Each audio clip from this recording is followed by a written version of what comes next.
আজকে আমার পছন্দের একটা খাবার বানালাম।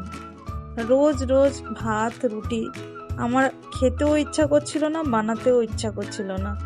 রোজ তো সবার পছন্দের মতনই খাবার বানাই। সবাইকে বলেও দিলাম যে আজকে কিন্তু ভাত বা রুটি করব না, যেটা করব সেটাই খেতে হবে। তো সবাই তাতে রাজিই হলো। মেয়ে এসে বলল, ও মা তাহলে কি বানাবে রাতে? আমি বললাম, দাঁড়া, যেটা বানাবো সেটাই খাবি। রোজ তো তোদের পছন্দের মতনই খাবার বানাই, আজকে নয় একটু আমার পছন্দের মতো খাবার বানাই।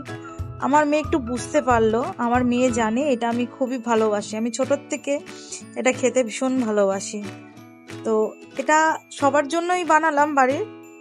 এটা একটা করে খেলেই সবার পেটটা ভরে যায়, হয়ে যায়, ডিনার কমপ্লিট হয়ে যায় এতেই। ও মা, তুমি এগরোল বানাচ্ছ? আমায় কিন্তু ফার্স্টে খেতে দেবে।